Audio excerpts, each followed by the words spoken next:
LRC one leather cleaner, which we'd start with. You can use that with a brush, with like a brutal brush, soft brush, like a horsehair brush or something like that. That's obviously going to be deep cleaning. Wipe away with a cloth. Oh, I didn't. And then you're going to protect over with an LRC4 protection cream to protect over it and feed the leather as well. What type of finish does the cream leave? The matte finish. Matte finish, Completely okay. matte finish, yeah. Okay. Completely natural matte finish. It's Beautiful. not going to make it shiny because you don't want shiny leather anyway. Right, So correct. Completely matte finish is what that's going to leave.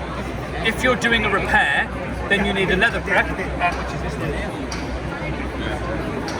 So you need like a leather prep to do the actual prep work, which is going to take colour off the seats, Okay. ready to do the repair. So then you can start to do things like, you know, repairs with fillers, and, you know, with like any type of filler you're using, or whatever you're going to do. You know, whether you're going to soften it with a softening cream or anything. You know, and that is obviously you've got to prep it first and then soften it. And then go through, do all your repairs, put your filler in, put your paint on, and then seal it with a lacquer over the top, and that's your job done. Awesome. And that's a very, very quick sort of synopsis of how you do Yes. it. Yeah, very quick. Yeah, But perfect. that is a complete process right the way through. Awesome. Yeah. Awesome. Thank you so much. That's okay. You're welcome.